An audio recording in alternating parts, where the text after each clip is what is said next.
Hi Corey, it's Rob here. Here's some basic instructions for setting up your trike. First of all, here's your battery bag. You'll be mounting that on the rack on the back of your trike, but as you can see it's not installed. That'll be something that is included in the box. There's a charging port in the side of the bag. You just simply open up the zipper to find it. You then plug the charger into the charging port, and then you now plug the charger into the wall. When you plug it into the wall, you're going to notice an LED. It's going to be red. And after charging, could be anywhere from 2 to 5 hours, that LED will turn red. Turn from red to green. And then you will unplug the charger from the wall and then unplug it from the battery. And again, I'll have written instructions that go with the trike. It simply plugs in to the harness to the motor with this Anderson connector. Once it's plugged in, you then turn the key switch to the on position.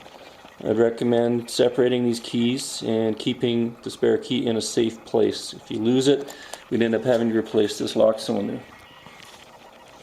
Moving to the front of the trike, find the control panel. You simply push the button, the on button here, and the LCD will come to life. You'll notice this portion here is your speedometer.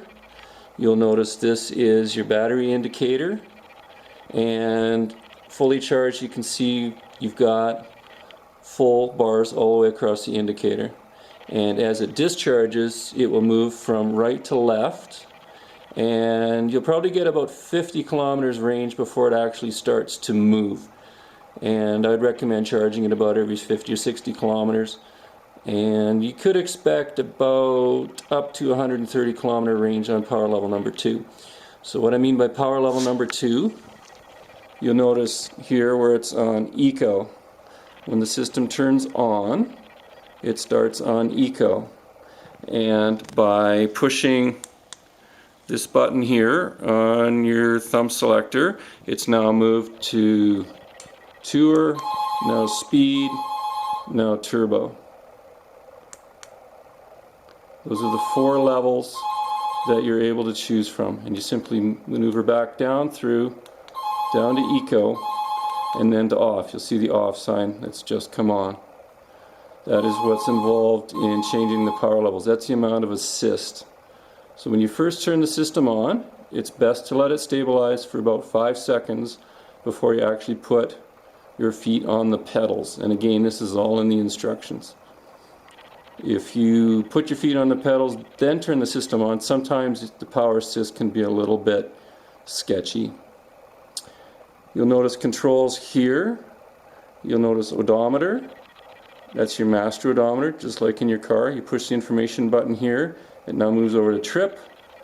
It now moves over to average speed. It now moves over to time. And then back to odometer.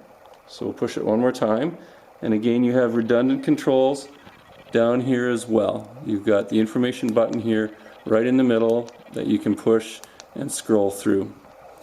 So on trip, that's the amount of distance that you're going to cover each time you ride, and to reset that you just push the information button down here or below and hold it down for 2 seconds. It will reset the trip meter. The next one over is your average speed. It's quite fairly self-explanatory. It's just the average speed throughout your trip as you've been riding. And time is your time ridden for a trip. And you'll notice that if you let the system sit for 5 minutes, that it will shut off. So after 5 minutes, the display will go blank, and you just simply come along and push the power button here or down here, and it will turn the system back on.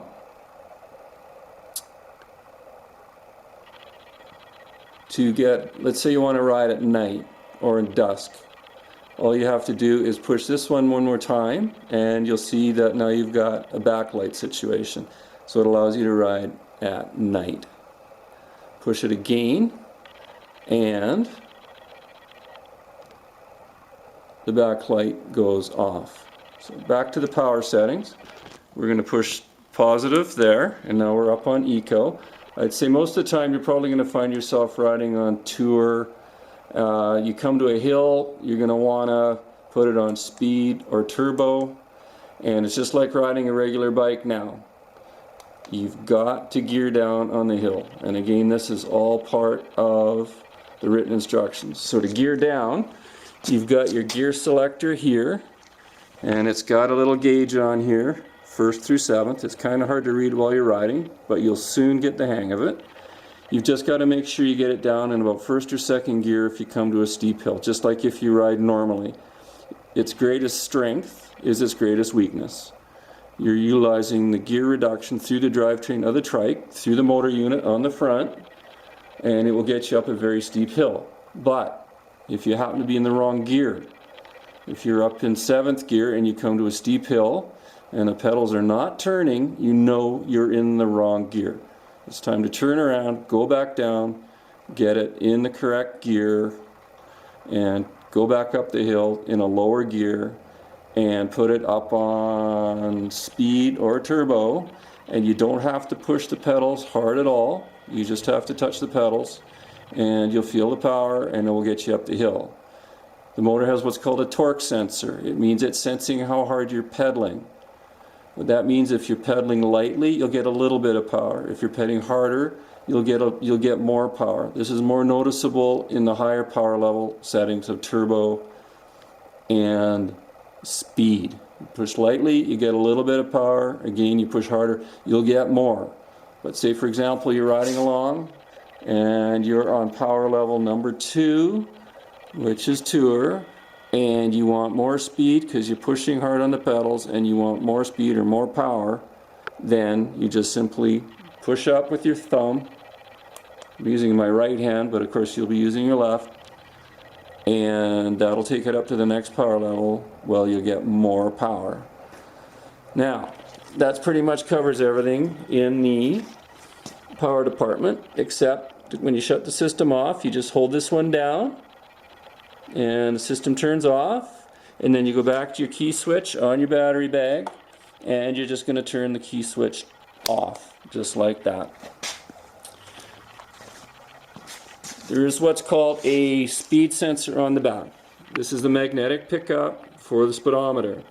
It's all preset, but if this were accidentally jarred or moved, what would happen is you would notice